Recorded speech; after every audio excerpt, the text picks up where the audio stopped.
There have been many names for this patch of coastal earth, names and titles throughout time, but to so many millions, it is the Holy Land. Holy for its heart and its hope, a dream of an Eden again on earth, a place with sites that have stayed standing for thousands of years. Homes once for the living and the dead are now but homes for memory and story, stories that we'll discover throughout this series together.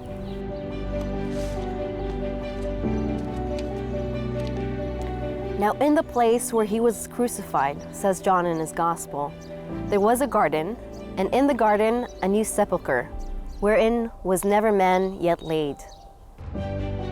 For this tomb is believed by many to be the tomb of Christ himself, or at least where his physical form rested until his ascension. It was unearthed in 1867 and possibly in use as early as the 8th century BCE. The escarpment above that cliff is even said by some to be Golgotha, hill of the crucifixion. John's Gospel describes how Christ, carrying his own cross, went out to the place of the skull and was crucified there. Well, Golgotha is Aramaic for the skull, and some eyes have seen just such a shape in gazing upon this hill.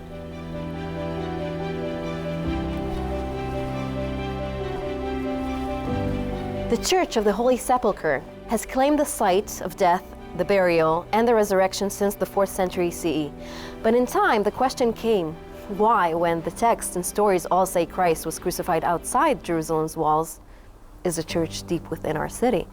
Ideas came and went, but it wasn't until nearly 1600 years after Christ's death that people began to explore where else the tomb might be.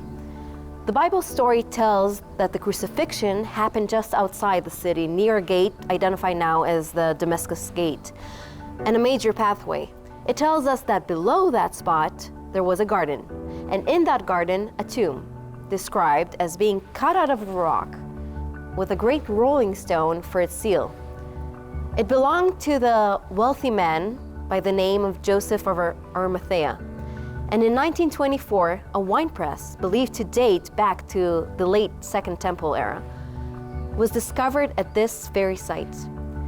After the death upon the cross, it was Joseph himself who asked if he be allowed to follow the tradition of Moses and bury the body. The idea of resurrection had existed in Judaism before Christ, but it wasn't until him that anyone ever had. It's something special to stand here, like standing in the pages of the ancient stories, alive to the echoes of those miracles and those events that we can see may well have happened just as written. What we've seen so far is but a few of the many sites and artifacts that support the stories spoken of in the Torah, the New Testament, and the records of ancient memory. In our journey together, we'll trail and unveil many more and discover not only their archaeological significance, but the resonance with those stories they've borne witness to and held for so many thousands of years. We will resurrect the spirits of these stories just as they resurrect our own.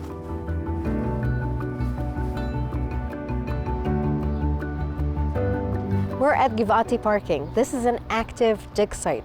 You can see people right now digging and finding things that we have yet to uncover. To uncover this area, they actually had to take a lot of dirt and earth and move it to a different location.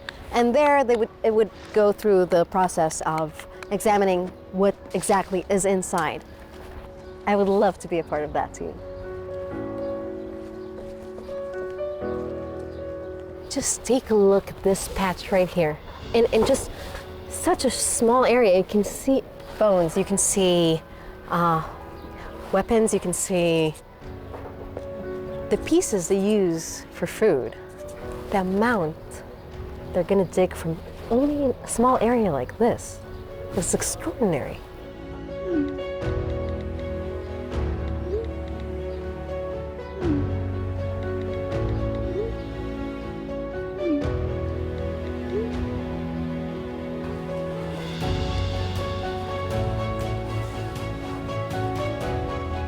Hello.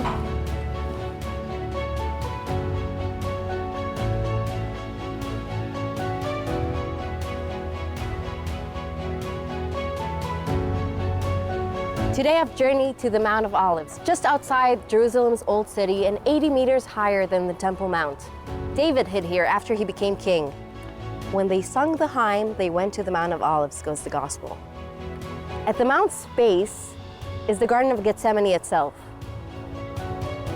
And this is Emek Tzurim National Park, home to the Temple Mount's Antiquities Sifting Project.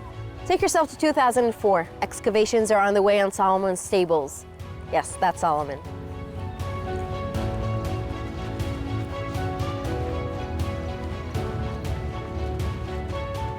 Truckloads of earth are dumped in the nearby Kidron Valley. All those 350 truckloads are brought here and are open to anyone with a hand to sift and the heart to discover their history. In this earth, archaeologists, kids, pilgrims, hobbyists, and many more have found artifacts of over 3,000 years of biblical history.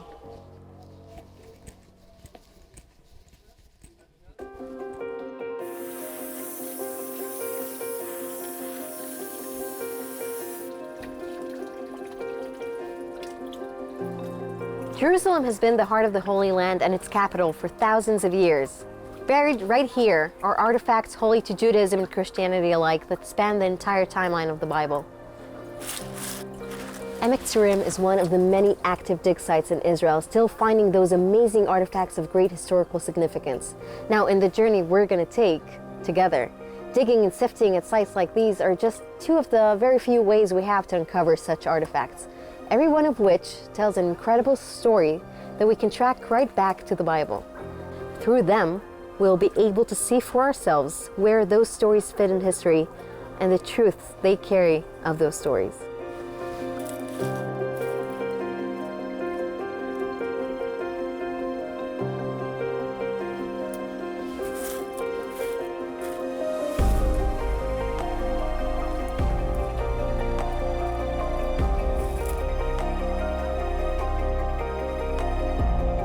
Hey, look what I found.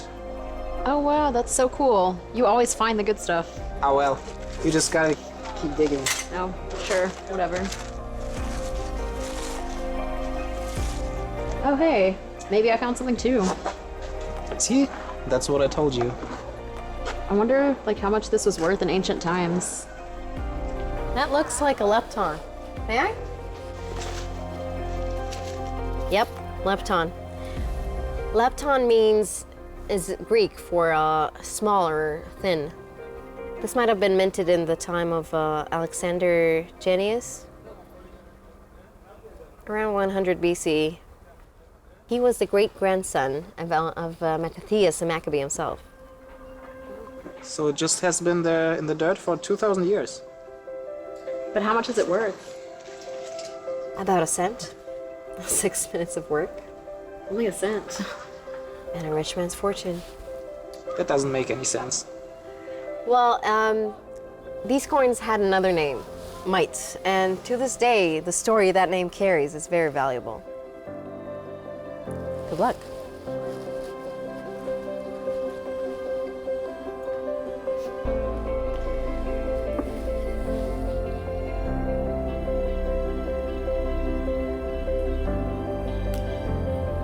There was once a poor widow of Israel who went to the offering box of the treasury with 2 coins just like these.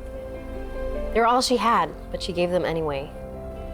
The offering was nothing compared to the many offerings thrown in by the rich, but it was only after seeing her do this that a man sitting nearby, Christ himself, was moved to say to his disciples, "I tell you the truth, this woman has given more than all of them.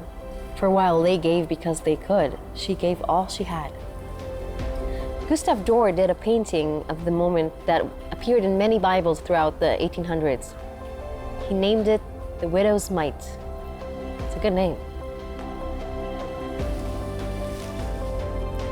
There's another part to that story. After Christ and his disciples were leaving, one remarked with awe and wonder at the stones and buildings of the temple.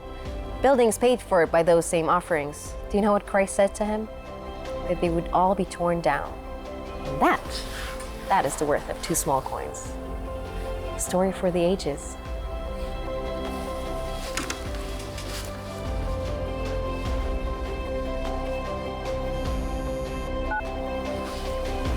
Hello, Miss Harper.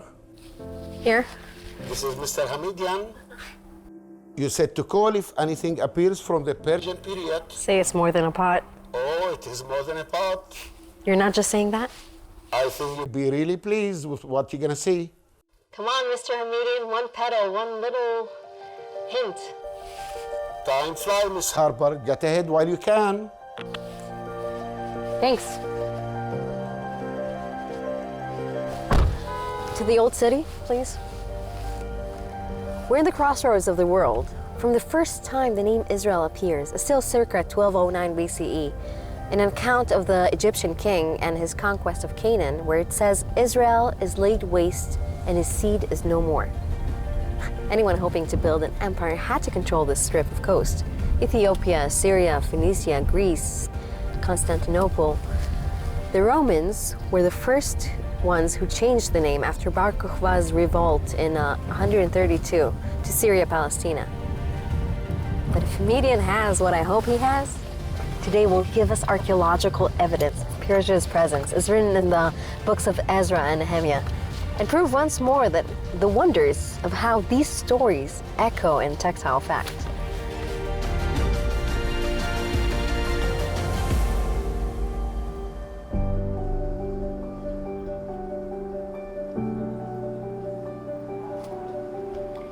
For right in the middle of all that, Cyrus the Great swept his army to conquer infamous Babylon. There he freed the Jews who had been held captive since the destruction of King Solomon's temple. This trauma had reshaped the Jews' faith and spirit, and they made it their mission to rebuild the temple, unite the people, and restore Jerusalem. Conflict between Persia and Egypt turned the area, then called Yehud Medinata, into the front lines of a war zone. Then came Alexander the Great, and then the Romans, and then the Crusades, and then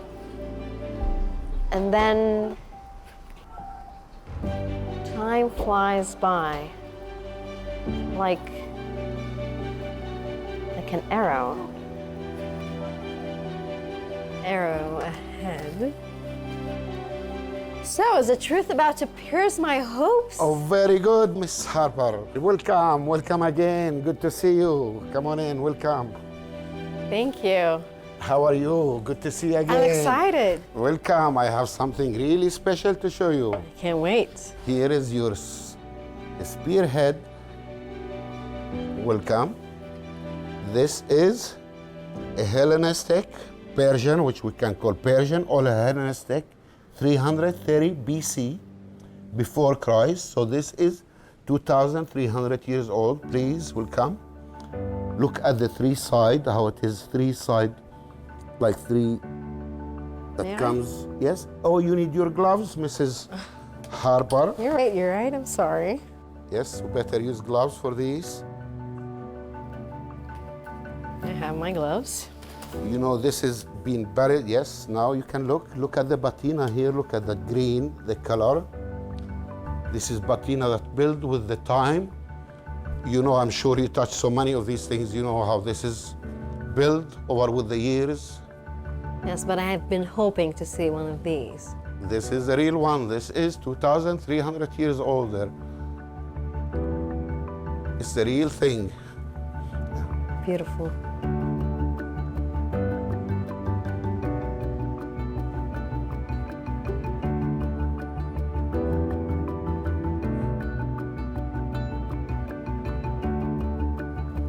Because this is made of bronze and in this specific shape, we know by other sites outside of Israel that a piece like this comes only from a certain Parisian period, the 5th to 3rd BCE, century BC.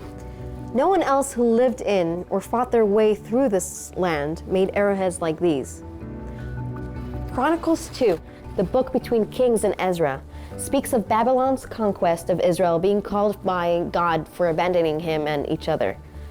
And them that had escaped from the sword, Nebuchadnezzar carried away to Babylon, and they were servants to him and his sons until the reign of the kingdom of Persia. That came in 539 BCE, a date other sites with similar pieces confirm for Cyrus's campaign. And then the book of Isaiah speaks of Cyrus by name, with a title given to no other non-Jew in all the texts. He is my shepherd, he shall fulfill all my purposes. He shall say of Jerusalem, she shall be rebuilt, and to the temple, you shall be founded again. Thus said the Lord to Cyrus, his anointed one. We have Cyrus's name and arrowheads that only his soldiers would have used. Hi. It's a magnificent piece, right? The proof is the prize.